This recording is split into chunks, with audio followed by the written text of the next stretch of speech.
Last class तक अपना balance sheet and PNL proper तरीके से अपन ने बनाना सीख लिया था as per schedule 3 of the companies act 2013, right. तो आज का सेशन में अपन क्या करेंगे, सर्टेन पास्ट पेपर क्वेश्चंस देखते हैं कि आईसीआई किस पैटर्न पे क्वेश्चन पूछता है। आपको समझ में आएगा कि आपने जो स्टडी मैट में कवर किया वही हूबहू क्वेश्चन, बस थोड़ा सा लैंग्वेज या फिर एक आधा पॉइंट इधर उधर होता है, बाकी एज इट इज वहीं से आईसीआई का क्वेश्चन आता है। ठीक है, सबसे पहले देखते हैं अपन अभी जो रिसेंटली सितंबर 24 में जो एग्जाम में क्वेश्चन आया था उसको डिस्कस करते हैं। ठीक है, 14 मार्क्स का क्वेश्चन था, बहुत इजी क्वेश्चन था, हूबहू आपके आईसीआई स्टडी मैट से था। बस एक पॉइंट जो आपने सीए फाउंडेशन में पढ़ा था, बोनस एंड राइट इशू वाला चैप्टर, वो उन्होंने डाल दिया। बाकी सारा पूरे के पूरे पॉइंट आपके आईसीआई स्टडी मैट के क्वेश्चन से मैच करते हैं। ठीक है, क्वेश्चन में देखो क्या दिया हुआ है, ट्रायल बैलेंस दिया हुआ है एंड सर्टेन एडिशनल इंफॉर्मेशन है। And what question has asked, question ने बोला है कि आपको पीएनएल अकाउंट बनाना है और बैलेंस शीट भी बना के दिखाना है। Is it clear? पीएनएल कौन से पार्ट में दिया हुआ है, पार्ट 1 या पार्ट 2? पार्ट 2, और बैलेंस शीट पार्ट 1 के अंदर ऑफ द शेड्यूल 3। अब देखो यहाँ पे जब भी ट्रायल बैलेंस दिया हुआ रहता है, सबसे पहले अपन आइडेंटिफाई कर लेंगे कौन सा आइटम हमें कहां प्रेजेंट करना है। Is it clear? फिर हम लोग एडिशनल इंफॉर्मेशन के पॉइंट ऑफ व्यू से डिस्कस करेंगे।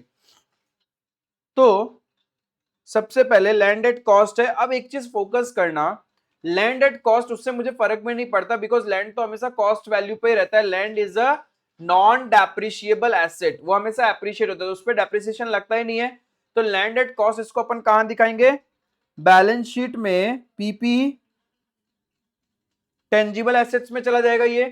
Plant and machinery at cost, plant and machinery at cost का मतलब क्या है कि बिजनेस में हम जो डेप्रिशिएट करते हैं वो हमने अलग से प्रोविजन फॉर डेप्रिसिएशन अकाउंट बना रखा होगा, otherwise normally asset is shown at book value. तो आपको दिखाई देगा इधर प्लांट एंड मशीनरी है तो इधर प्रोविजन फॉर डेप्रिसिएशन भी है, यानी इस मशीन का जितना भी डेप्रिसिएशन हो चुका है वो हमने प्रोविजन फॉर डेप्रिसिएशन में दिखा रखा है। तो ये भी हम कहां प्रेजेंट करेंगे,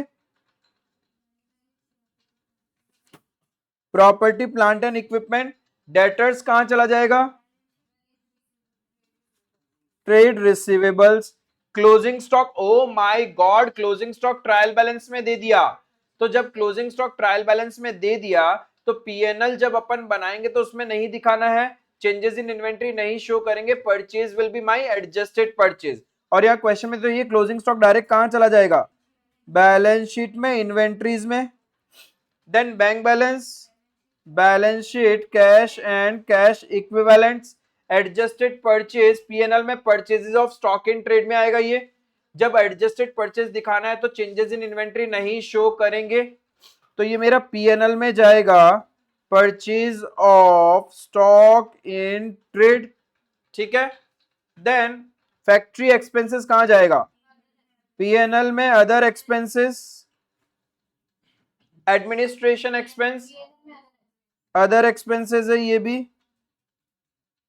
सेलिंग एक्सपेंस ये भी हमारा other expense, debenture interest, finance cost, profit and loss में finance cost, equity shares of ₹10 each, share capital 10% debenture, long term borrowings, general reserve, reserves and surplus, PNL account, reserves and surplus, securities premium, sales, revenue from operation, creditors, trade payables, provision for depreciation, PP में minus करके अपन दिखाते हैं। और suspense account है, याद है last class में क्वेश्चन किया था, मशीनरी सेल की थी तो वो सारा कहानी हुआ था। ठीक है, चलो ये सस्पेंस खत्म हो जाएगा, नीचे पॉइंट दिया हुआ है। अब आगे क्या बोल रहा हूं, 31 March the company issued bonus shares to the shareholder on first 1:2। इसका मतलब यानी 2 के बदले 1, 1/2, 1:2 का मतलब 1/2, यानी 2 शेयर्स के बदले में कंपनी ने एक इक्विटी शेयर्स फ्री में बांटा है। तो याद करो थोड़ा सा, फाउंडेशन में बोनस एंड राइट इशू बोल के चैप्टर था। Bonus basically, bonus is given out of companies free reserves और कैपिटल रिडम्पशन रिजर्व और सिक्योरिटीज प्रीमियम रिजर्व। बोनस हम 4 सीक्वेंस में बांटते थे, पहला सीआरआर कैपिटल रिडम्पशन रिजर्व, दूसरा सिक्योरिटीज प्रीमियम, तीसरा जनरल रिजर्व और फ्री रिजर्व, एंड चौथा स्टेटमेंट ऑफ पीएनएल। यहां पे हमें कितने नंबर ऑफ शेयर्स बोनस बांटने हैं? मेरा कैल्सियम, कितना नंबर ऑफ शेयर्स बोनस बांटना है? यस, टोटल इक्विटी शेयर्स हमारे पास वैल्यू है 2 लाख रुपए के, डिवाइडेड बाय फेस वैल्यू 10, तो you have total 20,000 equity shares. 2 के बदले में 1 देना है, मतलब 10,000 इक्विटी शेयर्स बोनस बांटेंगे अपन, तो 10,000 इक्विटी शेयर्स इन वैल्यू कितना हो गया? वैल्यू वाइज 1 लाख रुपए, 10,000 इंटू 10 रुपीज, तो 1 लाख रुपए का बांटना है। अब ये 1 लाख रुपए क्या होगा, यहां पे इंक्रीज हो जाएगा, ये 300 हो जाएंगे ना, 10,000 इक्विटी शेयर्स बढ़ जाएंगे, लेकिन ये 1 लाख रुपए कहां से निकल के आएगा? क्या हमारे पास सीआरआर है, कैपिटल रिडम्पशन रिजर्व? नहीं है, तो हमारे पास क्या है? नेक्स्ट सिक्योरिटीज प्रीमियम तो है ना, तो सिक्योरिटीज प्रीमियम में 27,000 था, ये पूरा का पूरा यूज कर लोगे। अरे बोनस यहां से बांट देंगे ना, बांटा या नहीं बांटा? आप लोगों ने बांटा या नहीं बांटा? रिजर्व्स एंड सरप्लस में से कुछ नहीं किया, तो क्या किया फिर? बोनस दिया कहां से? No entry relating to this has yet been made. Year end में इफ हमने बोनस डिस्ट्रीब्यूट किया है, तो पता है आप लोग को फाउंडेशन थोड़ा सा रिवाइज करवा दूं, बोनस बांटने का जर्नल एंट्री क्या होता है? चलो निकालते हैं अपन साथ में थोड़ा सा।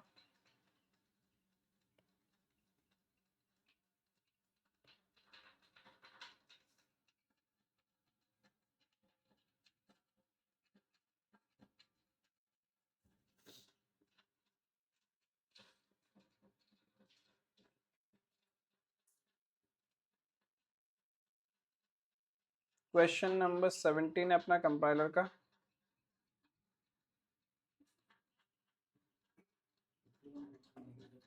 देखो, बोनस बांटने का पहले बोनस ड्यू होता है, फिर बोनस किया जाता है, राइट?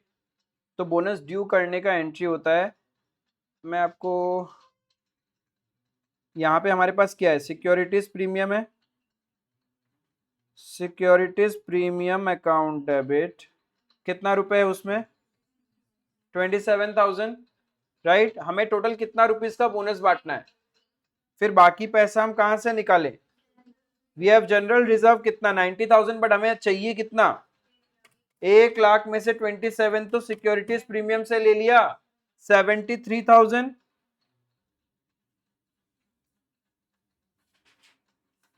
तो general reserve account debit 73 to bonus to share holders 1 lakh, ये हो गया बोनस ड्यू। अब हम शेयर होल्डर को बोनस दे देंगे, bonus to share holders account debit to equity share capital,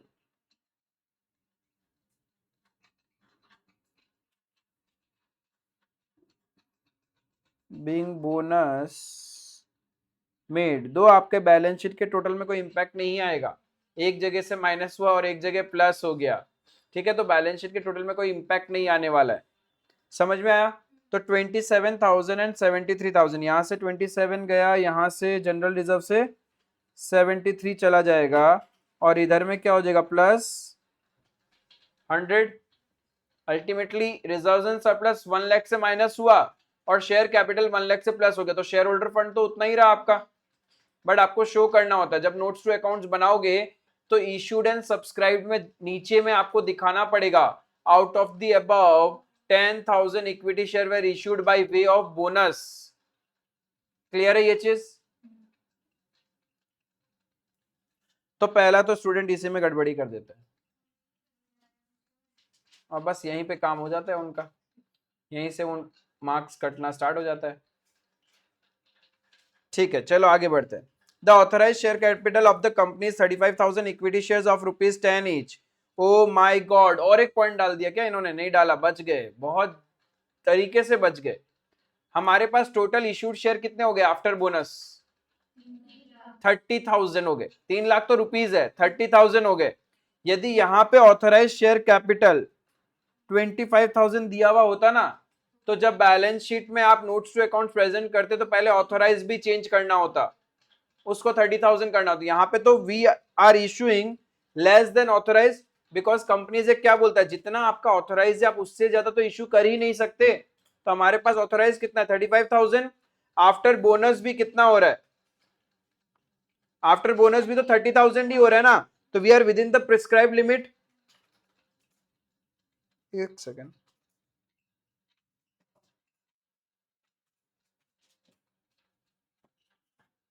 तो अगर 25,000 होता तो हम इसको कैसे प्रेजेंट करते? नोट्स टू अकाउंट्स में जब ऑथोराइज शेयर कैपिटल दिखाते तो उसको हम 30,000 शेयर्स कर देते, अज्यूमिंग कि उन्होंने अपना सब कुछ अमेंडमेंट कर लिया है, because before changing the authorised आप ज्यादा इशू कर ही नहीं सकते।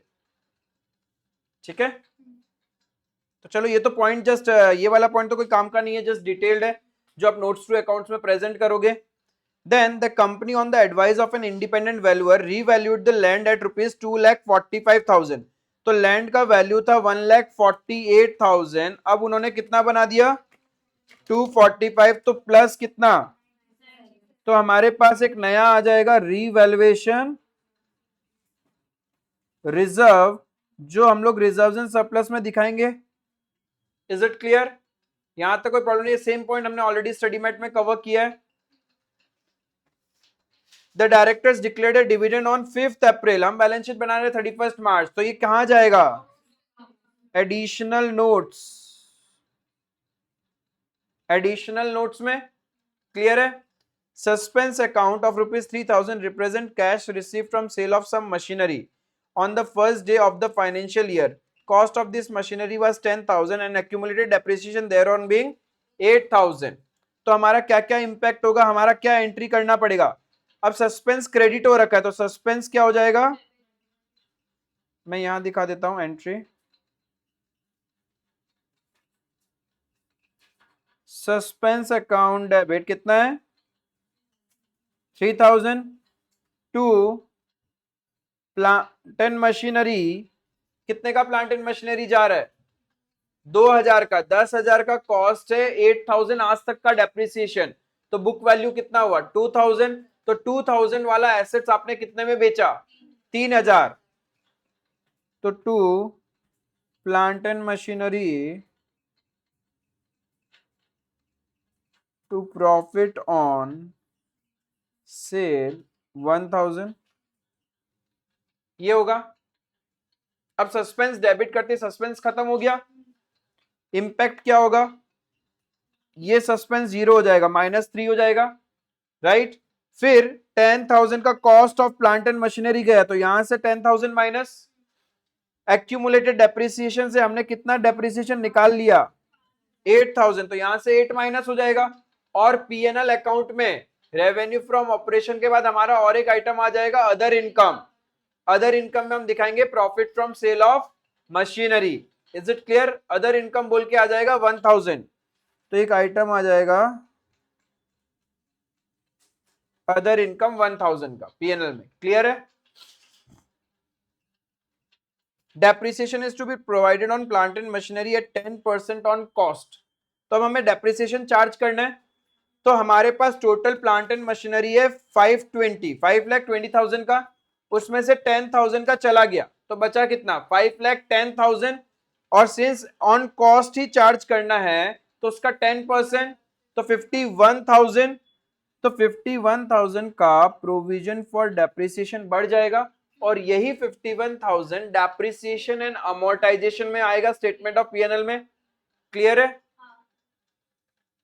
Provision for income tax is required at the rate 30%, ये तो प्रॉफिट बिफोर टैक्स के बाद 30% का प्रोविजन बनाना है, and this provision will be shown in my balance sheet under short term provision. Current liabilities में शॉर्ट टर्म प्रोविजन में दिखाएंगे। Clear है? और तो कुछ है भी नहीं इस क्वेश्चन में।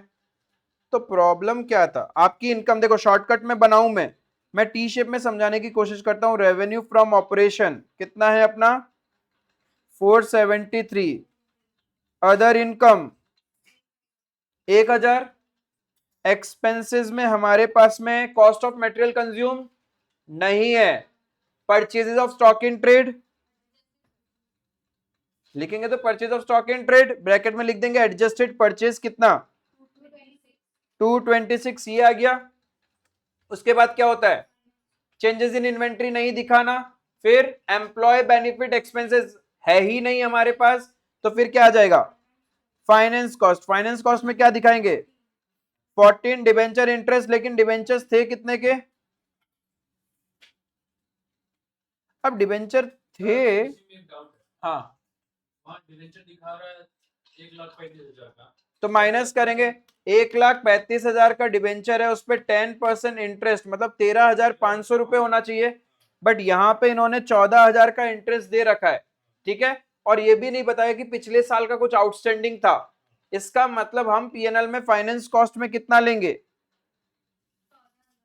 13.5। अरे accrual basis of accounting, accrual basis क्या बोलता है, only income and expenses related to current year accounting होता है।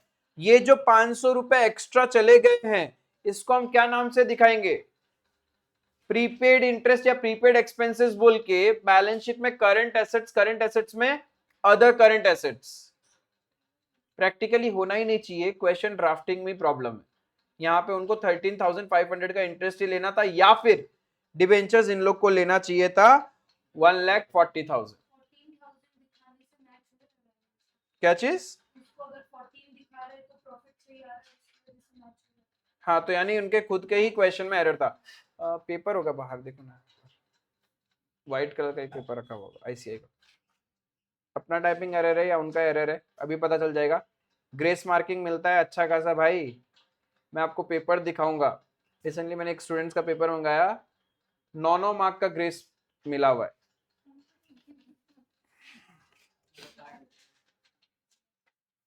देखो मेरे पास फिजिकल पेपर है, उसमें भी उन्होंने 135 लिखा और 14 लिखा है। Now let's see, I have a paper of a student कि उसको जो ग्रेस मार्क दिया है क्या इसी वजह से ग्रेस मार्क है क्या, ठीक है, चेक कर लेते हैं एक बार। वहां पे अपने पास इसमें कोई ऑप्शन नहीं, अब इन्होंने जो क्वेश्चन दे दिया उसी को बेसलाइन समझते समझते 13,500 तो फाइनेंस कॉस्ट में आएगा मेरा, ठीक है, फिर बैलेंस शीट में 500 अलग से आएगा करंट एसेट्स में अदर करंट एसेट्स बोल के, ठीक है, हाँ क्योंकि हमने एडवांस पे कर दिया ना, प्रीपेड एक्सपेंस हो गया एक तरीके से, and prepaid expenses are asset for the organisation. बोला ही नहीं है कि पिछला पे किया है आगे का। कुछ नहीं बोला तो हम आगे ही एक्यूमुलेट करेंगे ना, अब तुम्हारे पास लाइबिलिटी है 1,35,000 और 10% रेट है, तो हम 14,000 तो पे करने से रहे, 500 एक्स्ट्रा पे हो गया होगा तो वो मेरे लिए एसेट है, जब नेक्स्ट ईयर पे करेंगे तो हम वो उसको एडजस्ट कर लेंगे। जहां तक है 99.9% ये क्वेश्चन एरर में ही था, इसको लेना चाहिए था 140, यहाँ पे मैच हो जाता तो कोई प्रॉब्लम एम्बिग्विटी नहीं था, बट इट्स फाइन, हो सकता है थोड़ा ट्रिक खेला पेपर सेटर ने, ये दिमाग को क्लिक करवाने के लिए हिडन इंफॉर्मेशन था। इज इट क्लियर, तो हम लोग फाइनेंस कॉस्ट लेंगे कितना 13.5। अब और खर्चे क्या थे मेरे पास, डेप्रिसिएशन एंड अमोर्टाइजेशन, उसमें 51,000, and then other expenses, other expenses में हमारे पास में है factory expenses 40, administration expense 22, selling expenses 20, और तो कुछ है नहीं अदर एक्सपेंसेस 82,000। तो हमारे पास प्रॉफिट बिफोर टैक्स आ जाएगा 4,73,000 plus 1,000 minus 2,26,000 minus 13,500 minus 51 minus 82, कितना आ रहा है 1,01,500। आपका प्रॉफिट बिफोर टैक्स आएगा 1,01,500, यही आ रहा है। अब 30% क्या करेंगे, प्रोविजन फॉर टैक्स 30.45, तो profit for the year is 71.05, profit for the year is 71.05। Clear है, तो हमारा क्या हो जाएगा, बैलेंस शीट में जब जाएंगे तो यहाँ पीएनएल में ऐड हो जाएगा 71.05, है ना, पीएनएल में profit for the year add हो जाएगा। उसके बाद में और एक आ जाएगा यहाँ पे provision for tax, liability side में प्रोविजन फॉर टैक्स 30.45, 30.45। तो अब बैलेंस शीट बनाए। पीएनएल आई होप हो गया होगा आप लोग का। पीएनएल में कोई मिस्टेक, कोई डाउट? एक तो ये डिबेंचर इंटरेस्ट वाला, ठीक है, फाइनेंस कॉस्ट, और तो कुछ था नहीं। पॉइंट नंबर 1 जो था उससे मेरा स्टेटमेंट ऑफ पीएनएल में कोई इंपैक्ट नहीं है। क्लियर है? पीएनएल ड्राफ्टिंग में किसी को भी issue? Revenue from operation 4,73,000, other income 1,000, तो टोटल इनकम इज 4,74,000। एक्सपेंसेस में purchases of stock in trade 2,26,000, finance cost 13,500, depreciation and amortisation 51,000, other expenses 82,000। ठीक है, तो प्रॉफिट बिफोर टैक्स आएगा, उसमें से माइनस प्रोविजन फॉर टैक्स 30.45, तो आपके पास प्रॉफिट आफ्टर टैक्स आ जाएगा। क्लियर है यहां तक? अब थोड़ा सा बैलेंस शीट ड्राफ्टिंग देखते हैं, टी शेप में समझने की कोशिश करते हैं। प्रॉपर्टी प्लांट एंड इक्विपमेंट, इसके अंदर एक आएगा लैंड, लैंड का value will be 2,45,000। Then plant and machinery, हाँ ऐड रिवैल्यूएशन करके, add revaluation notes to accounts में लैंडेड कॉस्ट प्लस रिवैल्यूएशन दिखाना पड़ेगा। उसके बाद में प्लांट एंड मशीनरी 5,20,000 था, उसमें से 10,000 का बेच दिया, बचा 5,10,000 minus total provision for depreciation कितना है? देखो 520 माइनस 10,000 का sale minus provision for depreciation, total provision for depreciation कितना बचा है? 116 माइनस 8,000 प्लस 51,000।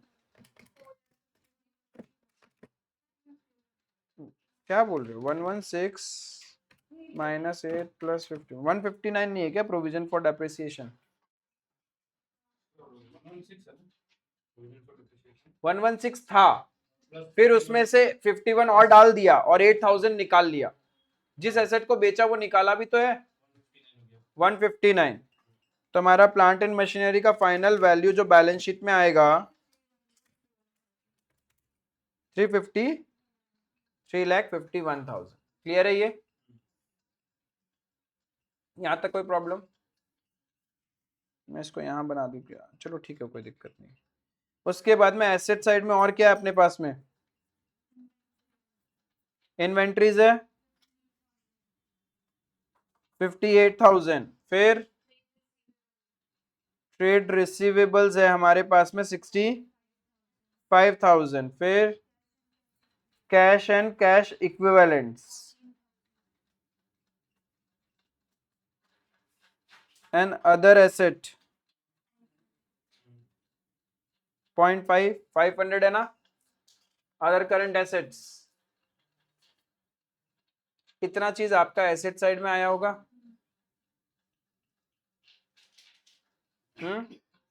और कोई आइटम जो एसेट साइड में आना चाहिए? कुछ भी नहीं है। फिर शेयर कैपिटल, शेयर कैपिटल हो जाएगा 3 lakh. Reserves and surplus, reserves and surplus में जनरल रिजर्व का वैल्यू कितना? 90 माइनस 73, 17।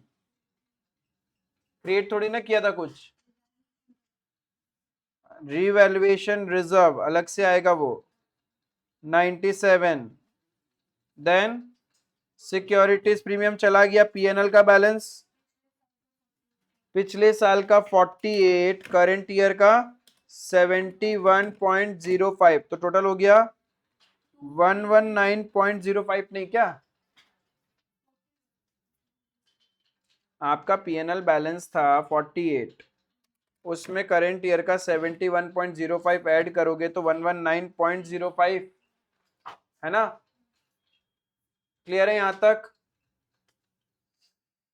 और तो रिजर्व्स एंड सरप्लस में कुछ था नहीं। उसके बाद में क्या है? लॉन्ग टर्म बोरोइंग्स, हाँ नोट्स टू अकाउंट्स में दिखाना पड़ेगा। नोट्स टू अकाउंट्स में दिखाना पड़ेगा कि जनरल रिजर्व इतना था माइनस बोनस इशू, ठीक है, यूटिलाइज्ड फॉर बोनस इशू। फिर सिक्योरिटीज प्रीमियम दिखाएंगे, minus utilised for bonus issue, outer column में नील। कैसे नील हुआ, तो वो प्रेजेंटेशन रहेगा। अब लॉन्ग टर्म बोरोइंग्स में क्या है हमारे पास, 10% डिबेंचर यानी 1,35,000 का। और कोई non current liability, non current liability कुछ भी नहीं है। Then current liabilities, trade payables, trade payables कितना है भाई साहब, 35,000। फिर शॉर्ट टर्म प्रोविजन 30.45। और तो कोई आइटम है ही नहीं, दोनों साइड आपका मैच कर रहा होगा। 733.5।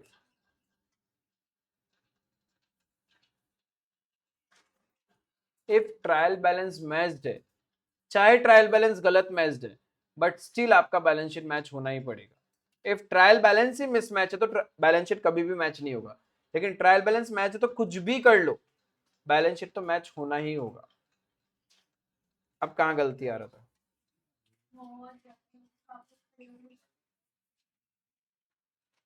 ये क्वेश्चन तो हो जाना चाहिए था। सिर्फ कहीं गलती रही होगी तो वो है फाउंडेशन वाला जो ये पॉइंट है, इसका प्रेजेंटेशन। अब तुम लोग तो फाउंडेशन भूल गए, दिखाता हूं थोड़ा सा रिवाइज।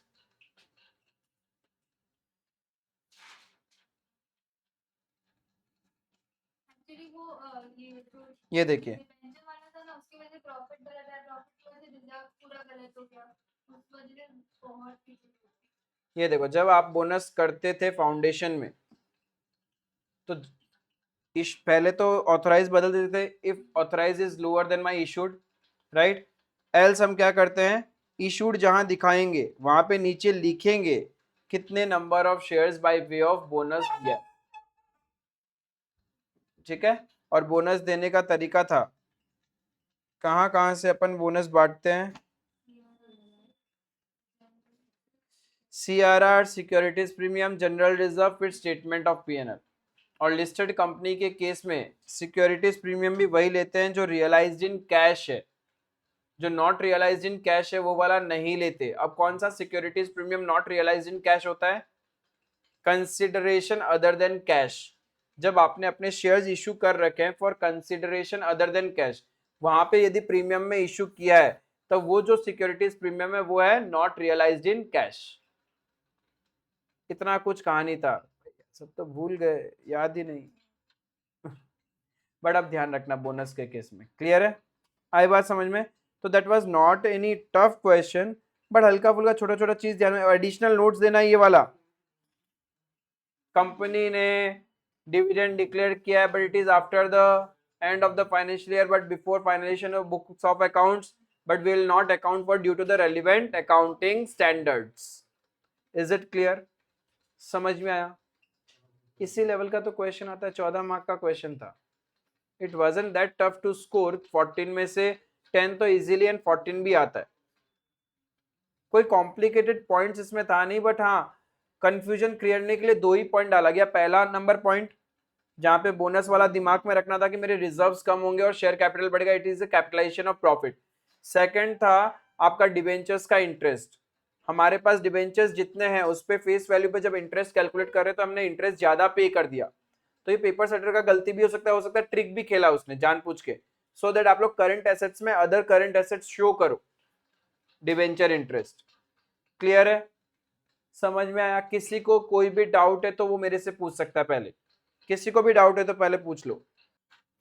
देखो किसी किसी को डाउट है कि भैया share capital and reserves and surplus का नोट्स कैसे बनेगा, तो मैं सिर्फ वो नोट्स बता देता हूं।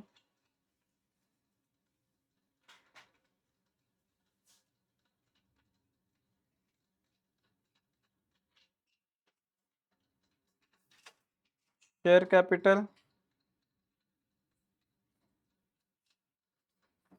Authorised share capital,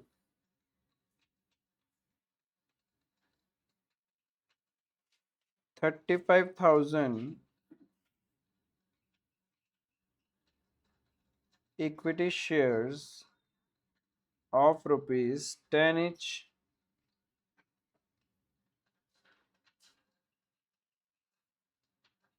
3,50,000। ठीक है, ये तो जस्ट इंफॉर्मेशन है। उसके बाद issued, subscribed and fully paid up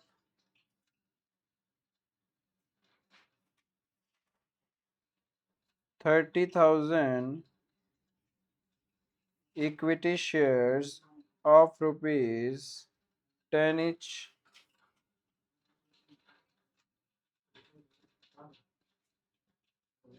Out of the above, 10,000 shares were issued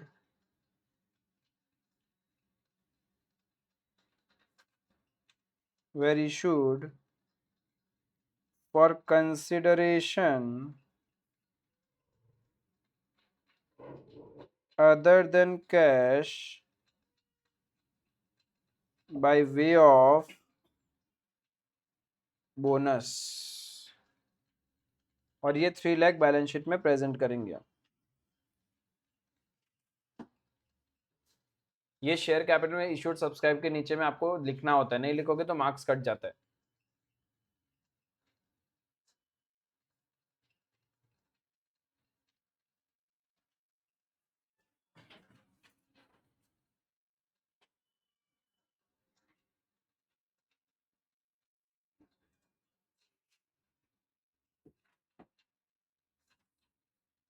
reserves and surplus, ये क्लियर है? शेयर कैपिटल का नोट्स किसी को भी डाउट?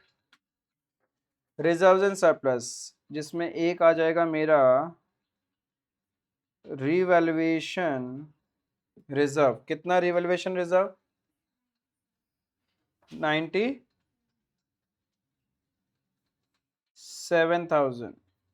फिर एक था क्या, जनरल रिजर्व, कितने का था? 90,000 का था, minus utilised for bonus issue, कितना? हमने जनरल रिजर्व से 73,000 निकाला,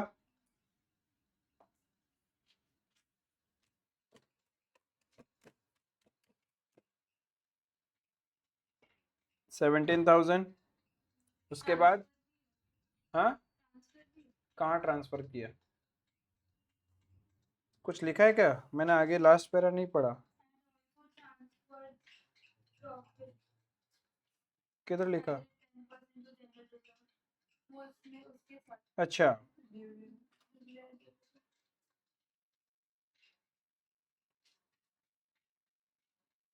plus transfer from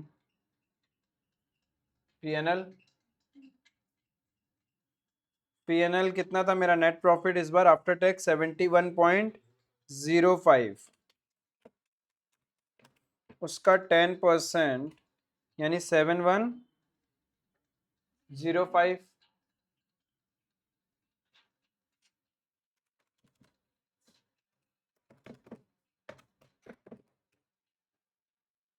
$24,105।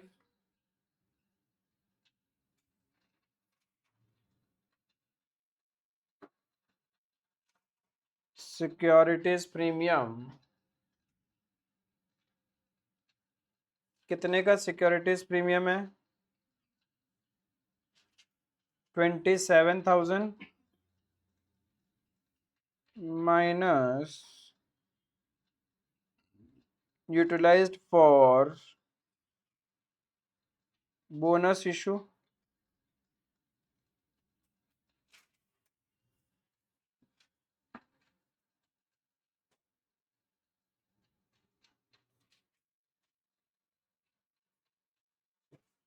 Profit and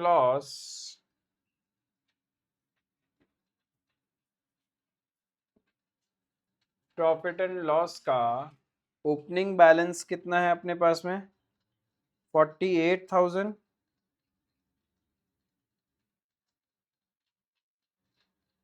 add profit for the year 71,500, ये प्रॉफिट फॉर द ईयर था, माइनस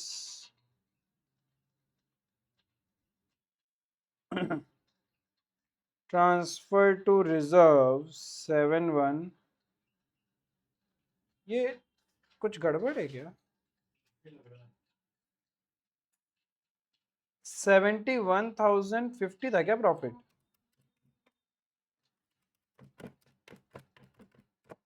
71,050 है, नॉट 500।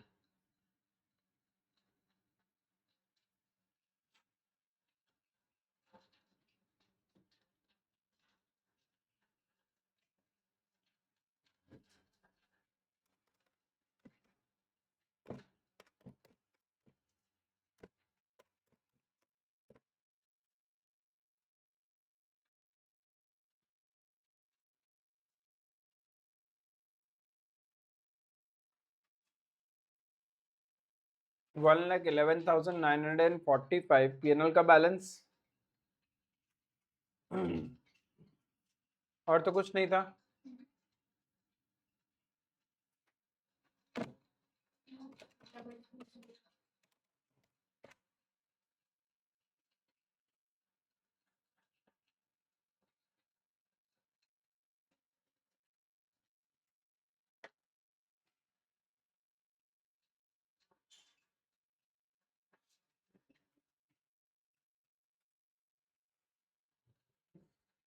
समझ में आया प्रेजेंटेशन?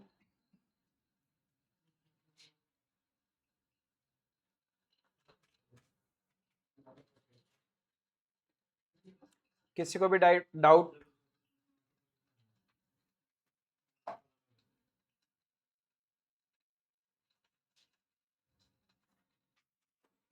क्या हुआ?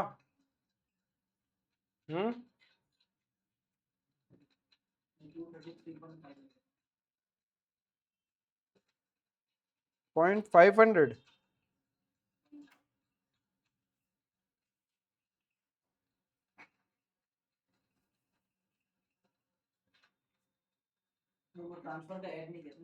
अच्छा ठीक है, यहाँ तक क्लियर है? कोई दिक्कत नहीं है? समझना, एग्जाम में इसी लेवल के क्वेश्चन आते हैं बाबा। देखो डिविडेंड वाला एक पॉइंट सीखा था ना, डिविडेंड बांटने का, पिछला 3 साल का एवरेज से ज्यादा डिविडेंड हो नहीं सकता है। 3 कंडीशन है। पहला कंडीशन क्या था? Rate of dividend, it should not be higher than average of the preceding 3 financial year. ठीक है। दूसरा point, amount to be withdrawn, कितना विथड्रॉ कर सकते हैं? 1/10 of the paid up share capital and free reserves, 1/10 of the paid up share capital and free reserve। And तीसरा, balance इन reserve कितना? 15% of paid up share capital. ये 3 condition है। ठीक है। तो उसी के ऊपर में एक बार क्वेश्चन आ गया मई 24 के अंदर में। ये हो जाए तो बताना, फिर अपन वो वाला क्वेश्चन देखते हैं। ऑलरेडी आपके पास क्वेश्चन बैंक में होगा, देखो वो क्वेश्चन ट्राई करो।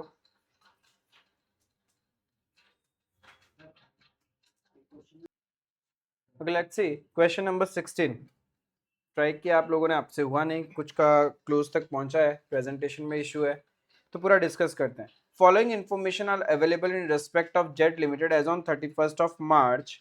इक्विटी शेयर्स दिया हुआ है, जनरल रिजर्व दिया हुआ है, करंट ईयर का लॉस है 5 लाख का, right. Due to the absence of profit during the year, अब करंट ईयर में तो प्रॉफिट है ही नहीं, the management recommends to declare dividend at the rate 10% on equity share capital out of general reserve. हम लोग डिविडेंड कहीं से भी बांट सकता है, from the current year profit और प्रीवियस ईयर प्रॉफिट और फ्री रिजर्व्स, राइट। तो यहाँ पे करंट ईयर में तो प्रॉफिट नहीं है, लेकिन हम लोग हमारा free reserve, general reserve use करके डिविडेंड बांटना चाहता है। कितना रुपए का डिविडेंड? 10%।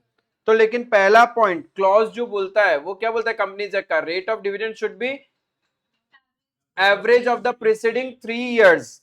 तो हमारा ईयर है 31 मार्च 24, तो पिछला 3 साल कौन सा रहा होगा?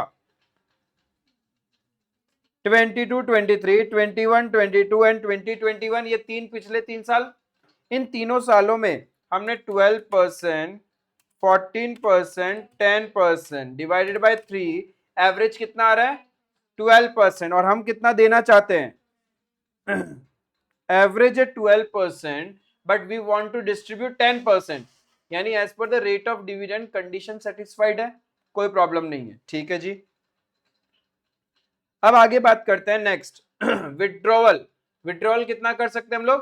10% of paid up capital and free reserves. तो 10% of paid up capital and free reserves हम निकाल सकते हैं। तो इसका 10% कितना हो जाएगा? 60 लाख रुपीज आप विड्रॉ कर सकते हो। क्लियर है? और हम डिविडेंड बांट कितना रहे? ये तो सेकंड कंडीशन है। थर्ड कंडीशन क्या बोलता है?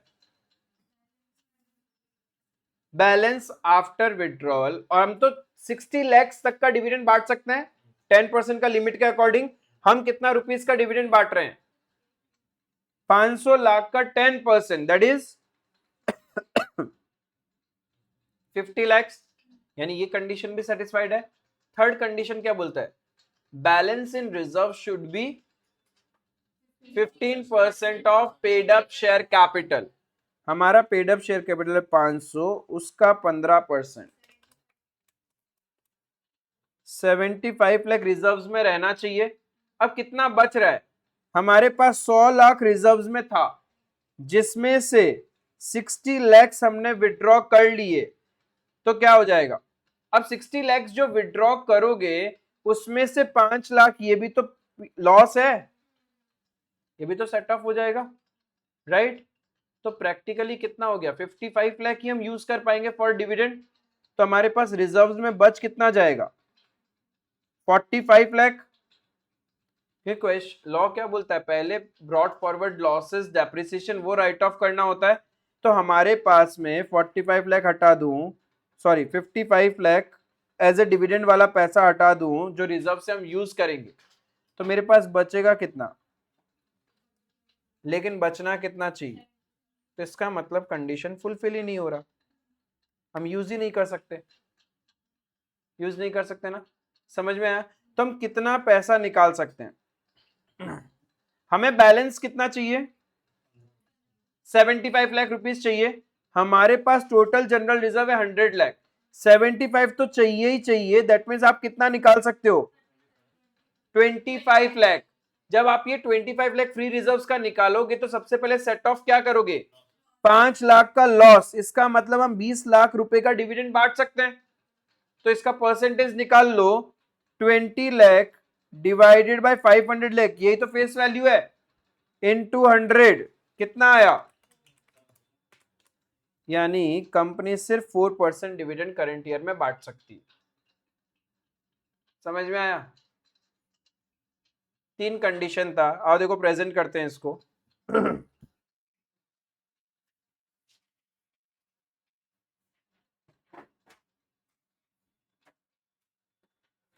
You are required to suggest whether the recommendation of the management is justified.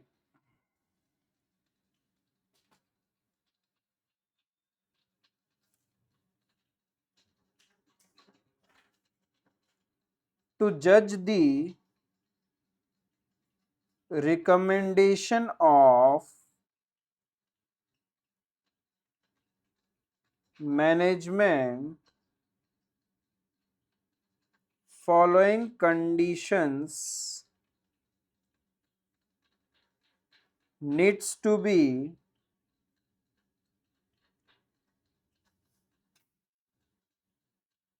satisfied.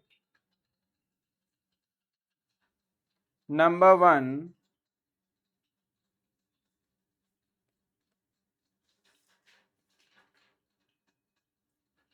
Condition 1।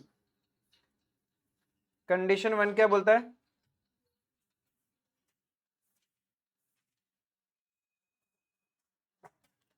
Proposed rate of dividend should not be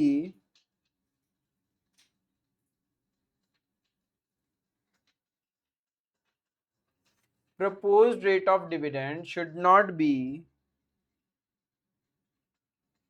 higher than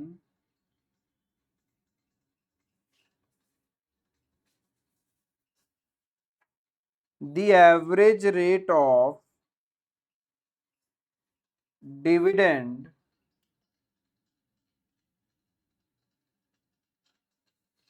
should not be higher than the average rate of dividend of the preceding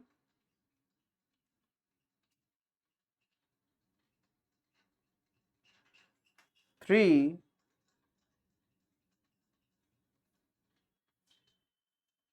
financial years of the preceding 3 financial year. ठीक है.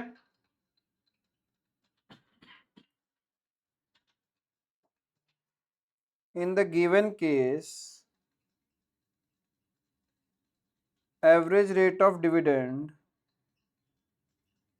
is 12%. Average rate of dividend is 12%,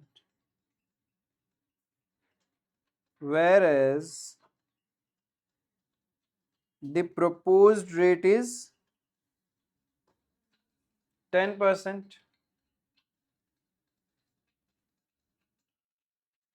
Hence, the condition is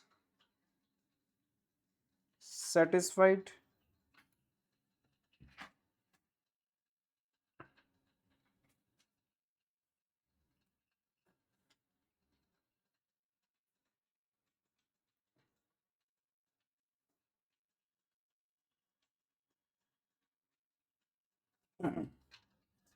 पहला clear है.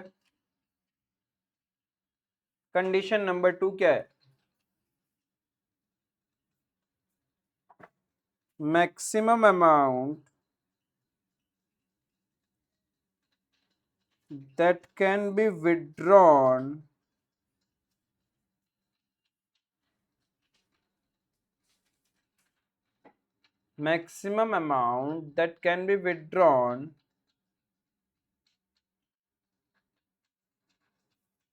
should not exceed 10% of paid up capital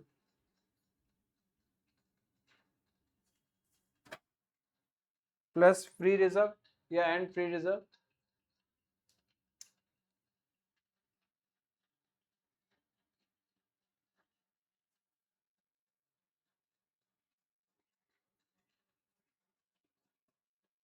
Amount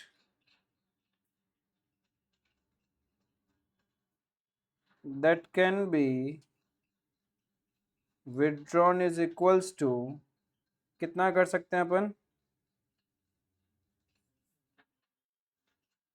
500 plus 100 उसका 10%, 60 lakhs, right?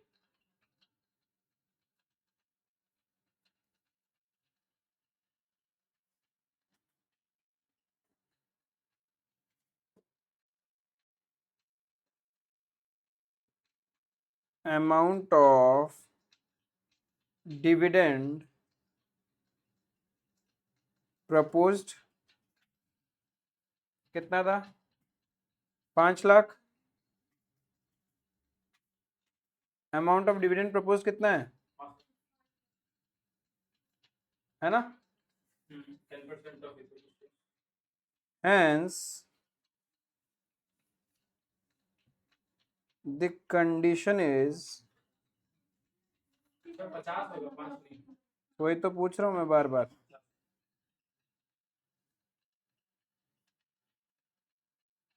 50 lakh ये plus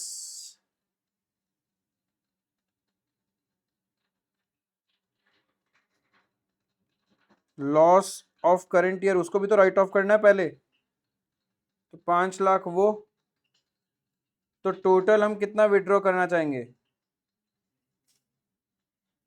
total two be withdrawn, यदि dividend वाला जितना company ने सोचा उतना डिविडेंड बांटना है, तो सिर्फ 50 लाख विड्रॉ करने से तो नहीं होगा ना, 50 लाख विड्रॉ करोगे तो 5 लाख तो राइट ऑफ ही हो जाएंगे, तो 45 लाख का ही आप डिविडेंड बांट पा रहे हो।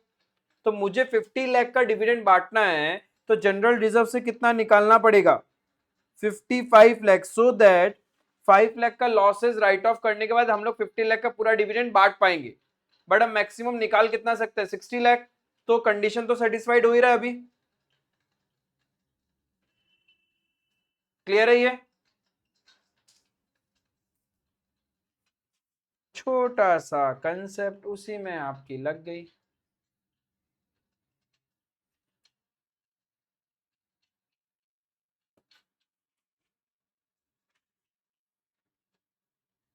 Condition 3,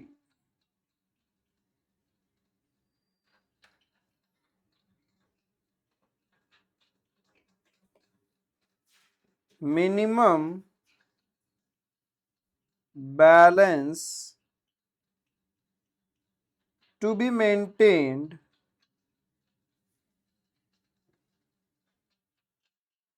in reserves after withdrawal should not be, या फिर should be 15% of paid up share capital,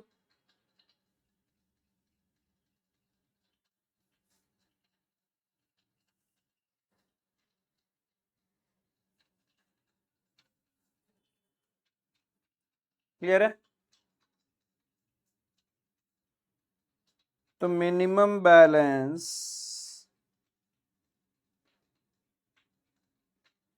to be maintained is equals to कितना हो जाएगा, 15% ऑफ 500 लाख, है ना? कितना आ गया, 75 lakhs,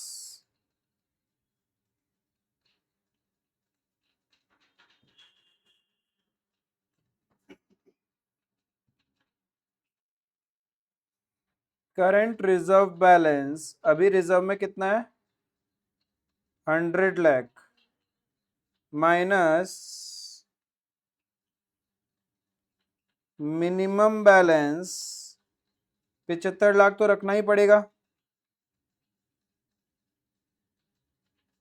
अमाउंट परमिसिबल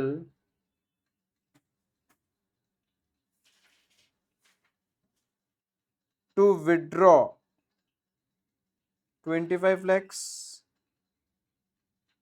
इतना ही कर सकते हैं। But amount required to be withdrawn कितना है, 55, तो hence condition is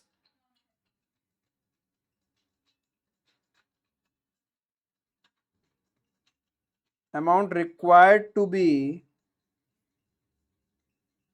withdrawn 55 lakh,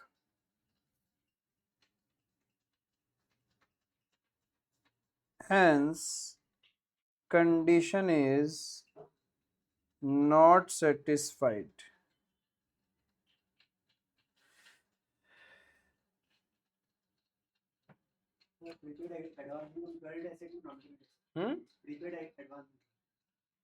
advance income current liability हो गया ना, इनकम इज एन लाइबिलिटी, तुमको पहले से ही कोई पैसा दे देगा तो इट्स अ लाइबिलिटी ना, हमने पे किया, प्रीपेड एक्सपेंस हो गया एक तरीके से, वो इनकम कैसे हुआ, प्री, हाँ, तो वो करंट एसेट्स में other current assets, condition is not satisfied, therefore maximum amount of dividend which company can distribute is, कितना कर सकता है, 25 लाख हम निकाल सकते हैं, जिसमें से 5 लाख तो क्या हो जाएगा, लॉस को राइट ऑफ करेंगे। तो 20 लाख रुपीस का डिविडेंड बांट सकते हैं अपन। Rate of dividend 20 lakh divided by 500 lakh into 100, 4%.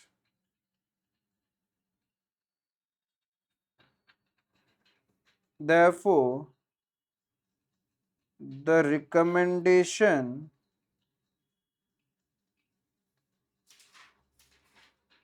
of management is not satisfied.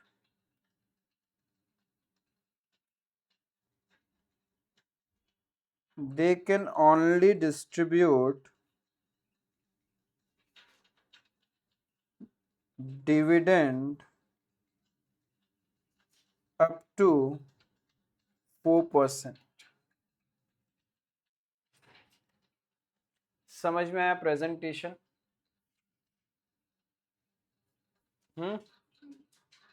सोचो, नहीं प्रैक्टिस हो तो क्या हालत हो। 4 मार्क भी ढंग से नहीं कर पाए अपन एग्जाम में। That's why inter required lots of revision. Clear है? बुझी पैसा? कुछ रिदम आया? जितने क्वेश्चन के थॉरोली रिवाइज करोगे, बिना रिवीजन कोई सक्सेस नहीं है।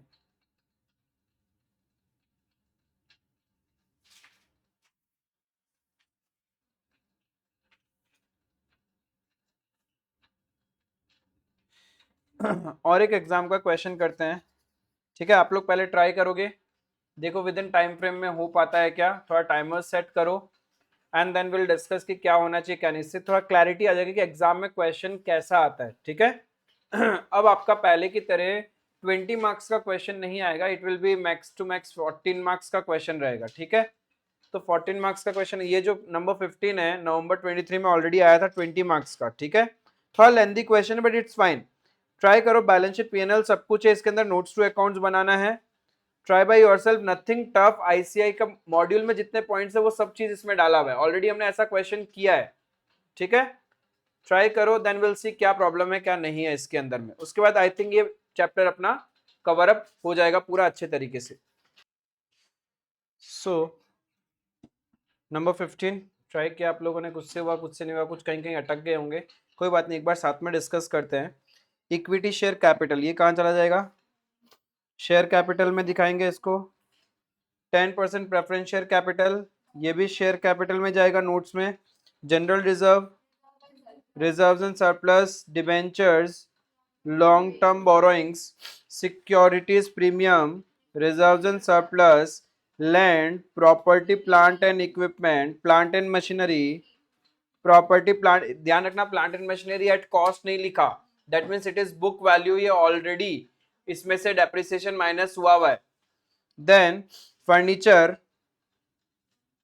PP, provision for depreciation 3 lakh, यानी हम लोग को कॉस्ट निकालना पड़ेगा प्रेजेंटेशन करने के लिए, ये भी मेरा जाएगा पीपीई की प्रेजेंटेशन में, ये भी पीपीई का presentation. Trade receivables, trade receivables, trade payables, cash and cash equivalent, cash and cash equivalents, bank overdraft from nationalised bank long term है, तो long term borrowings 6% secured loan from state finance corporation repayable after 3 years है, तो long term borrowings।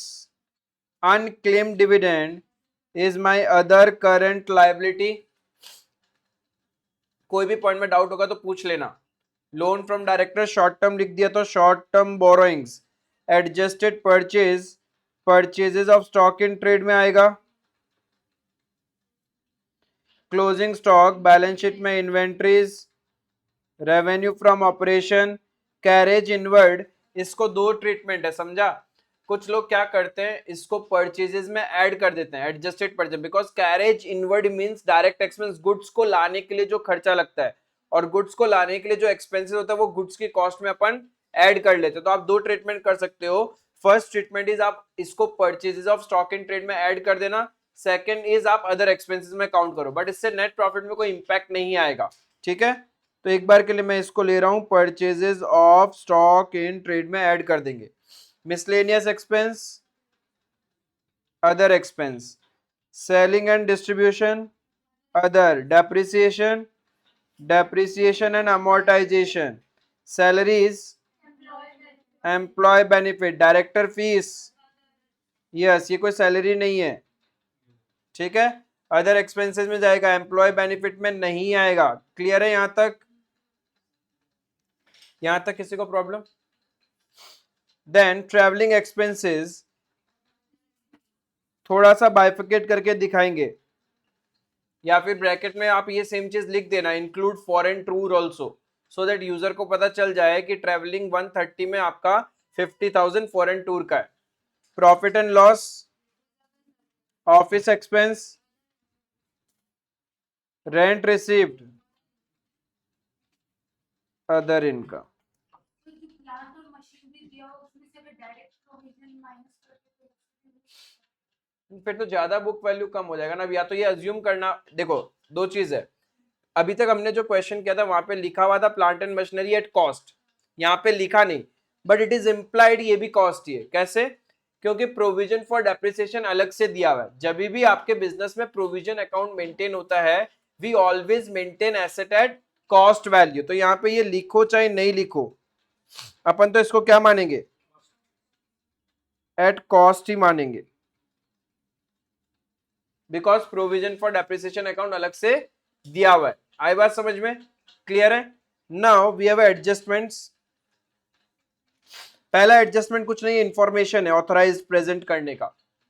दूसरा point, equity share includes 2500 equity shares issued for consideration other than cash. Information है, notes to accounts में present करना पड़ेगा। The company has at land professionally valued, तो revaluation reserve आ जाएगा। 8,50,000 कर दिया तो लैंड का जो वैल्यू है कितने से बढ़ा दिया हमने? 150, और एक नया रिजर्व आ जाएगा, revaluation reserve 1,50,000, right? Then it is proposed to capitalize part of the undistributed profit by making bonus issue to the shareholder by allocating 1 equity shares of 100 each for every 5 held। यानी same चीज, reserves and surplus से पैसा minus होगा और share capital में bonus shares बोल के add हो जाएगा। इतना ही करना, और तो कुछ करना ही नहीं है। लेकिन बस, और तो कुछ है ही नहीं यहाँ पे। और कुछ है? लेकिन problem, it is propose to capitalise part of the undistributed profit. और बोनस के केस में क्या होता है? प्रपोजल से नहीं होता है, it has to be declared कि बोनस दे रहा है कंपनी। देखो दो स्टेप होता है, चाहे डिविडेंड हो चाहे बोनस हो।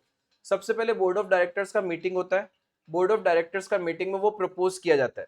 उसके बाद जनरल मीटिंग होता है शेयर होल्डर्स का, वहां पे अप्रूवल मिलता है, तब डिविडेंड या फिर बोनस दिया जाता है। तो यहाँ पे क्या है? और प्रपोज्ड का अकाउंटिंग नहीं होता,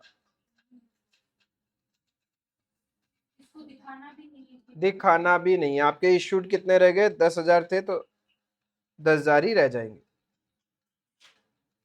कहीं नहीं दिखाना, प्रपोज्ड है। अब आपने क्या किया होगा एग्जाम में,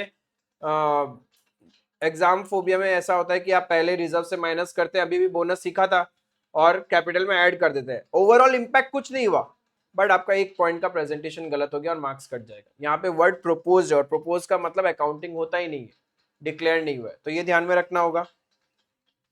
Then trade receivables of rupees 46,000 are due for more than 6 months। तो trade receivables में bifurcate करके दिखाएंगे, more than 6 months and other। Cash at bank include schedule bank, ये भी सेम है प्रेजेंटेशन के लिए, इसका एडजस्टमेंट कुछ भी नहीं है। Miscellaneous expenses include 5,000 being audit fees paid to auditor, ये भी इंफॉर्मेशन है, दिखाना है, इसका कोई एडजस्टमेंट्स नहीं आने वाला। Bills receivable of 35,000 maturing on 31 जुलाई 23। हम बैलेंस शीट बना रहे हैं 31 मार्च 23। आपका एक बिल्स रिसीवेबल है जो आपने डिस्काउंट करवा रखा है, जो मैच्योर्ड होगा 31 जुलाई में, तो it's a contingent liability, it's a contingent liability, notes में दिखाना पड़ेगा। Balance of secured loan from state finance corporation is inclusive of rupees 36,000 for interest accrued but not due. तो हम लोग क्या करेंगे, स्टेट फाइनेंस कॉर्पोरेशन में से 36,000 माइनस करेंगे और उसको करंट लाइबिलिटीज में, अदर करंट लाइबिलिटीज में दिखाना पड़ेगा। Is it clear? आई बात समझ में? Directors declared final dividend on 6 April, ये भी क्या है, एडिशनल नोट्स में जाएगा, आफ्टर बैलेंस शीट डेट है। Interest on debenture for the year is outstanding as on 31 March, तो interest on debenture finance cost में भी चला जाएगा और करंट लाइबिलिटीज में, अदर करंट लाइबिलिटीज में भी चला जाएगा। बस इतना सा तो क्वेश्चन था। प्रॉब्लम क्या था यहाँ पे?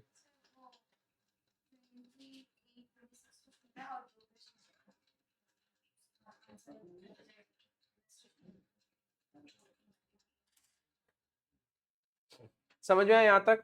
तो इसको नॉर्मल था। अब आप लोग मुझे डायरेक्ट बताओगे, ढांचा अपन ने बना लिया है, फिर नोट्स बनाते रहेंगे। रेवेन्यू फ्रॉम ऑपरेशन, पहले आप ट्रायल बैलेंस से बस टोटल बताते रहो मुझे, फिर जिसका नोट्स बनाना है वो अपन नोट्स बना लेंगे। Revenue from operation direct plot कर देंगे, कितना? 8,46,000। अदर इनकम, रेंट रिसीव था ना, एक ही आइटम है, यही दिखा दिया। तो टोटल परचेजेस में कैरेज इनवर्ड ऐड करेंगे, तो इसके लिए इसका नोट्स बनाना पड़ेगा। लास्ट नोट है मेरा बैलेंस शीट में 8 नंबर ना, तो इसको मैं दे दूंगा नोट नंबर 9। तो purchases, adjusted purchase plus carriage inward, कितना वैल्यू आएगा? Adjusted purchase plus carriage inward की वैल्यू बताओ मुझे। देखो आपने अदर एक्सपेंसेस में डाल दिया, बट लॉजिकली कैरेज इनवर्ड तभी लगता है जब हम गुड्स खरीदते हैं। जब हम गुड्स खरीदते हैं तो वो गुड्स की कॉस्ट में ऐड होता है। ठीक है, अभी डाल दिया, ठीक है, बट ध्यान रखना कि नॉर्मली कैरेज इनवर्ड गुड्स की कॉस्ट में ऐड होता है। तो adjusted purchase add carriage inward, कितना वैल्यू आ रहा है? 2,42,200। ठीक है, employ benefit expenses 70। Finance cost, इसमें एक ही चीज आना है, इंटरेस्ट ऑन डिबेंचर्स 20,000। फिर सिर्फ एक ही था ना, डेप्रिसिएशन एंड अमोर्टाइजेशन 1,80,000। इसका बाइफिकेशन दिखाना पड़ेगा कौन सा है। तो note number 11 other expenses, note number 12 कितना? सारे अदर एक्सपेंसेस को टोटल करके बता दो।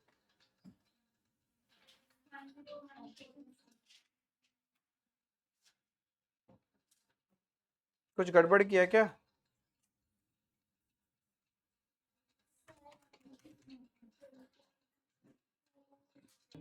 हाँ जी, अदर एक्सपेंसेस का टोटल बताइए। 254,800।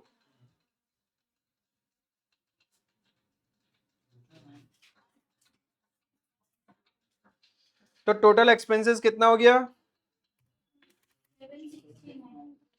7,69,000। तो profit for the period 1,01,000। I hope ये क्लियर है। नोट्स एक साथ बना सकते हैं, बस पहले टोटल कर करके क्या क्या करो, प्लॉट कर दो।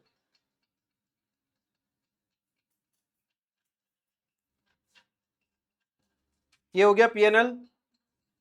अब आप लोग मुझे बताओगे बैलेंस शीट का figures. Share capital direct total value आएगा, बोनस वगैरह नहीं आएगा कुछ भी। तो कितना था शेयर कैपिटल, उतना ही रह जाएगा। कितना था? 14 लाख। ठीक है, 14 lakh. Reserve and surplus add करना पड़ेगा। रिजर्व एंड सरप्लस में आप क्या क्या ऐड करोगे? एक general reserve, securities premium, revaluation reserve, PNL का करंट ईयर का फिगर प्लस करंट ईयर का profit, opening plus current year profit add हो जाएगा उसमें। तो टोटल रिजर्व एंड सरप्लस कितना आ रहा है? 6,26,000। ठीक है, प्रेजेंट कर देंगे अपन, जस्ट टोटल फिगर्स उठा रहे हैं वहां से। देन लॉन्ग टर्म बोरोइंग्स में क्या क्या आएगा अपना, हमने मार्क किया था वहां पे, एक तो बैंक ओवरड्राफ्ट 2 लाख, और ये जो स्टेट फाइनेंस कॉर्पोरेशन है वहां से 36,000 हट जाएगा। क्यों? क्योंकि वो तो शॉर्ट टर्म में जाएगा, क्वेश्चन में नीचे लिखा हुआ था। और क्या था लॉन्ग टर्म बोरोइंग्स में? डिबेंचर्स थे, वो आ जाएंगे। तो लॉन्ग टर्म बोरोइंग्स का ऐड करो और मुझे वैल्यू बताओ। 2 लाख का डिबेंचर्स है, 2 लाख का ये है, 4 lakh, 8,14,000, perfect, 8,14,000। Then short term borrowings में क्या क्या आएगा? एक तो 36,000 ही आएगा, और लोन फ्रॉम डायरेक्टर कितना?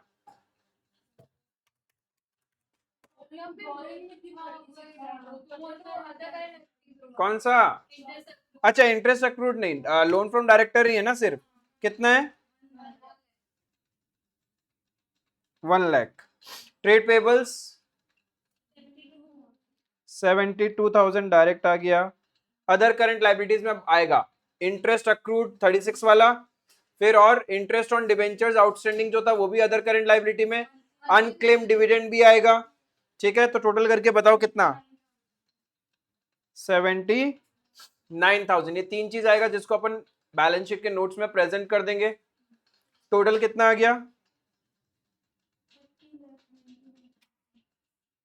30,91,000। पीपीई,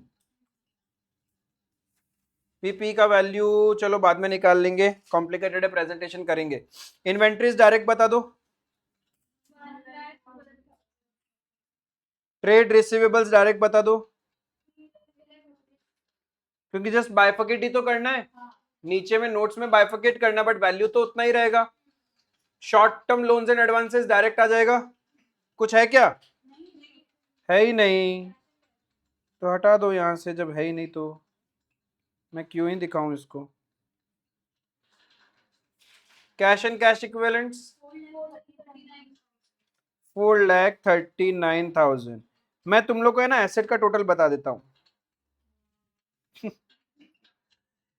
तो आप लोग पीपी का बैलेंस निकाल सकते हैं।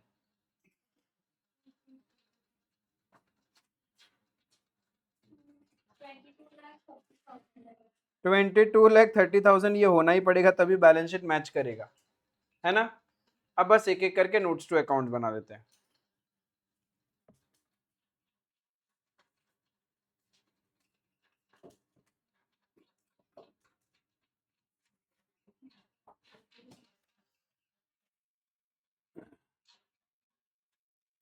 सबसे पहले share capital,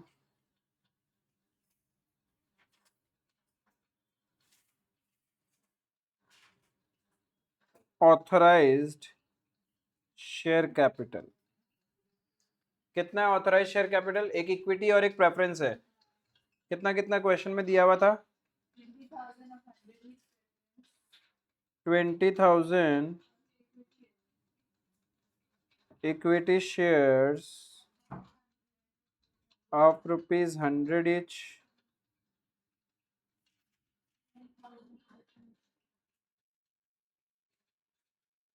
10,000 10% preference shares of ₹100 each। इसको बैलेंस शीट में कहाँ प्रेजेंट करोगे? इसको कहीं पे भी नहीं करेंगे, ऑथराइज जस्ट एक इंफॉर्मेशन होती है, इसको कहीं पे भी प्रेजेंट नहीं करना है। सबको समझ में आ रहा है ना? क्लियर है? इसके बाद अपन क्या दिखाते हैं? Issued and subscribed.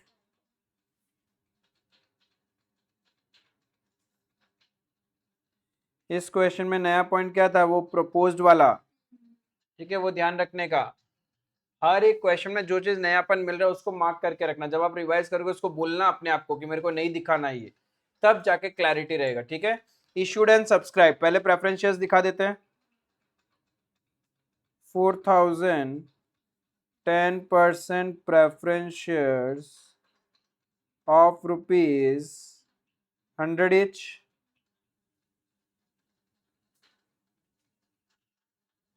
4 लाख। फिर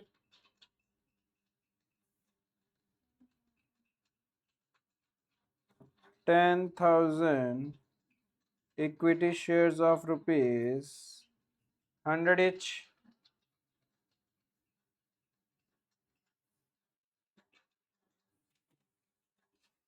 कितना कंसिडरेशन अदर देन कैश था? Of the above 2500 shares were issued for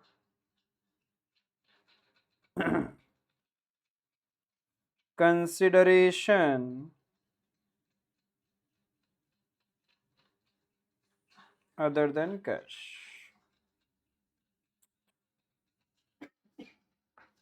clear है?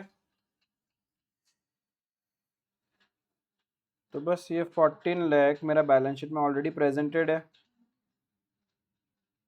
Next note,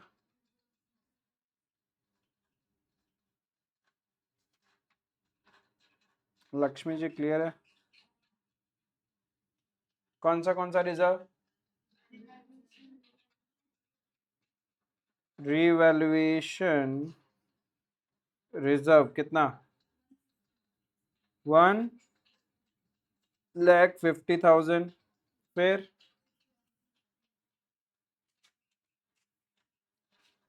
securities premium 50,000. General reserve 2,85,000. Profit and loss opening balance कितना?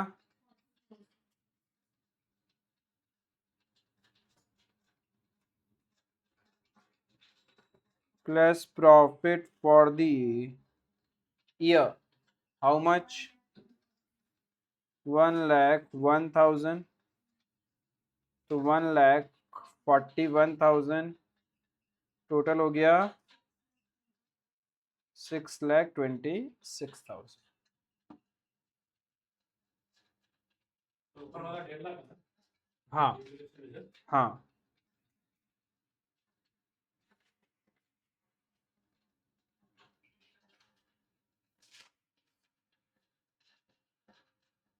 आई होप क्लियर है. रिजर्व एंड सरप्लस का notes कोई दिक्कत नहीं है ना?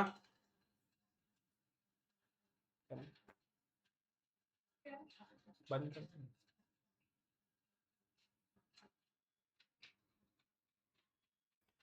Number 3, long term borrowings. Number 3, long term borrowings.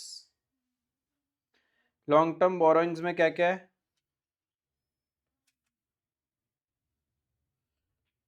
Secured loan है,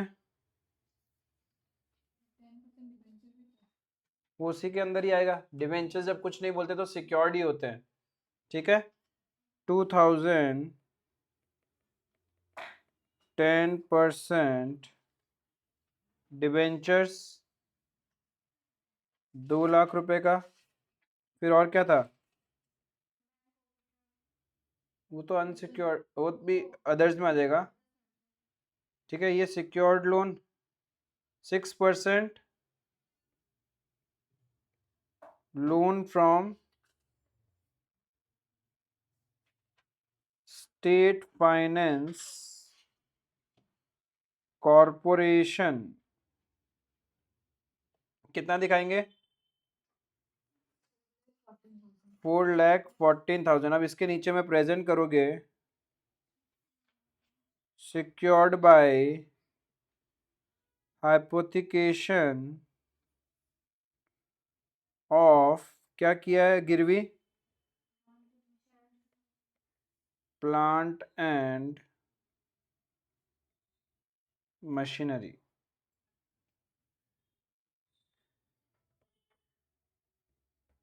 अदर्स में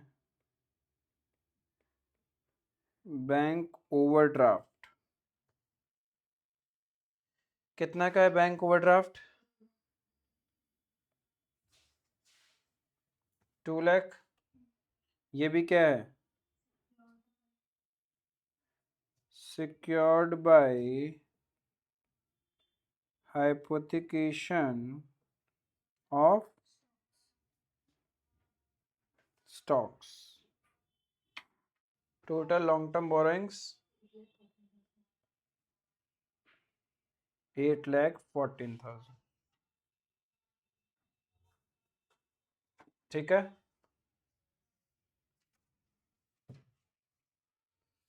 यहां तक किसी को भी डाउट? फिर नोट नंबर क्या दिया था हमने? Short term borrowings.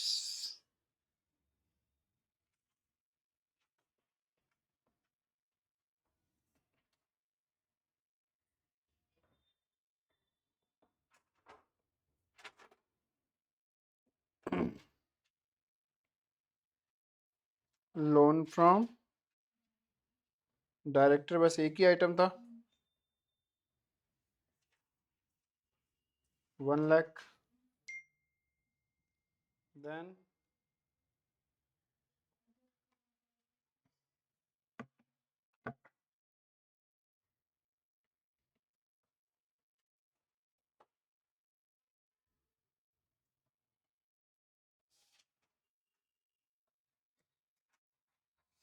इसके अंदर क्या क्या है? अनक्लेम्ड डिविडेंड कितने का? 23,000।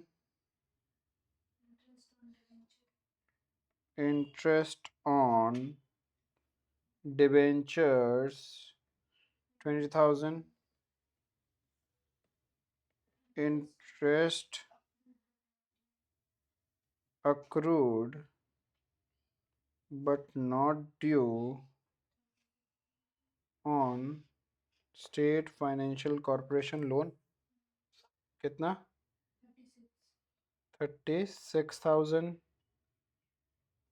टोटल 79,000। क्लियर है? फिर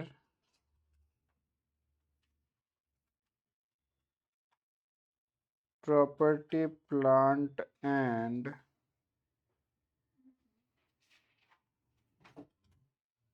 इक्विपमेंट, लैंड का वैल्यू कितना? 14 लाख ऐसे कैसे? 7 लाख प्लस रीवैल्यूएशन 1.5 लाख, 8,50,000। फिर और क्या है?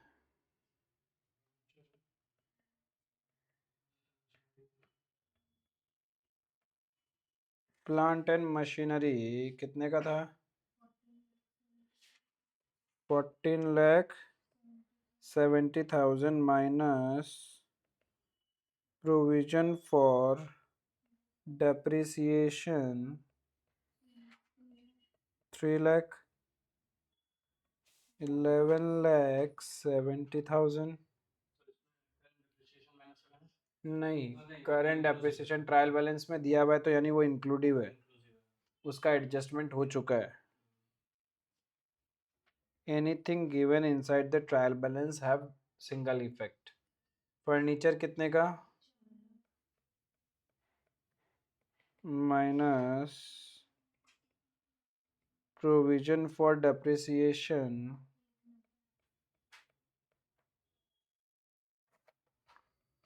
2,10,000। टोटल 22,30,000।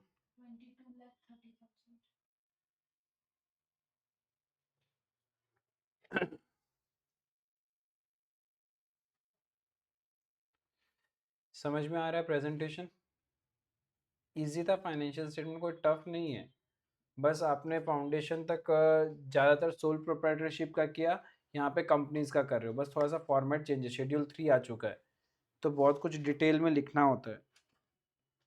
नंबर 7 क्या था? इसीलिए आपको स्पीड भी चाहिए। ट्रेड रिसीवेबल्स, उसमें क्या है? Outstanding for more than 6 months, 46,000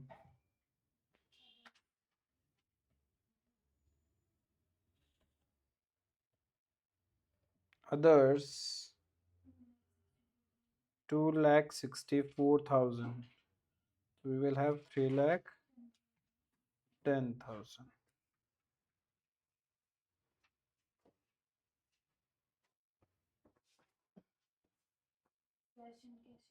फिर और कौन सा नोट्स बनाना है अपने को? Cash and cash equivalents.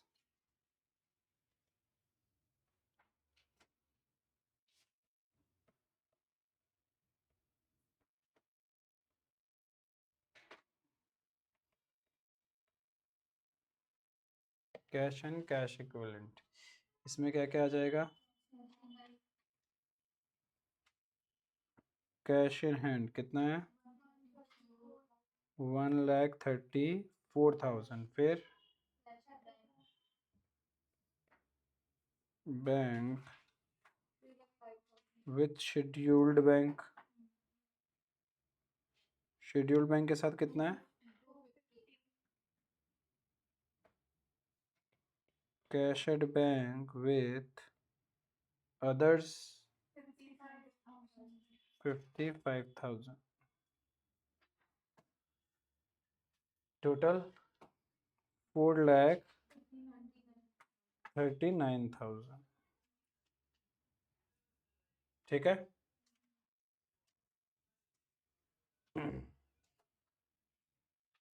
और क्या है?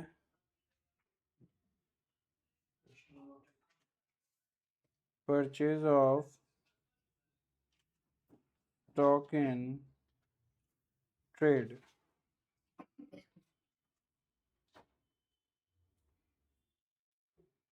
Adjusted purchase plus carriage inward. Adjusted purchase कितना था?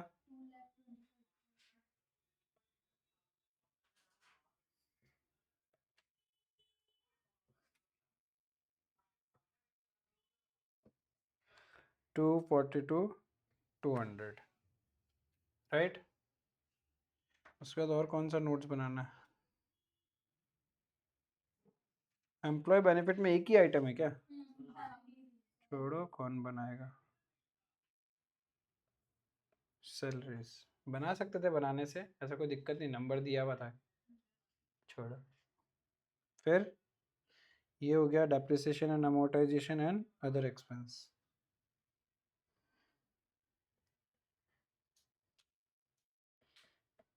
सोचो, ये तो यहाँ है, इतना शांति से कर रहे हो तो धीरे धीरे प्रेजेंटेशन हो रहा है. एग्जाम में टाइम ही नहीं होता है. 20 marks question, you have to cover it anyhow in 35 minutes.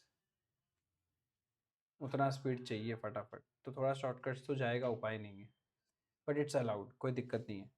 Number 10 कौन सा बनाना है?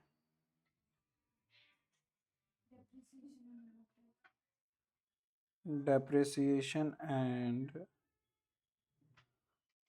अमोर्टाइजेशन. कौन सा है इसमें? एक है प्लांट एंड मशीनरी का डेप्रिसिएशन और एक फर्नीचर का डेप्रिसिएशन. प्लांट एंड मशीनरी 1,00,000 और furniture 70,000. 1,80,000. and the last one other expenses. इसमें क्या क्या है? मिसलेनियस एक्सपेंस, जिसमें से अलग अलग करेंगे. ऑडिट फीस था ना, तो मिसलेनियस एक्सपेंस कितना दिखाएंगे? 5,200. और अलग से आ जाएगा ऑडिट फी 5,000. और सेलिंग एंड डिस्ट्रीब्यूशन एक्सपेंस कितना? 46,600. फिर director fee 40,000 traveling expense,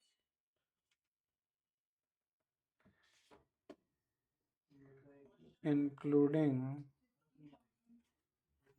foreign tour. कितना इंक्लूडिंग फॉरेन टूल? 130 130. फिर office expense,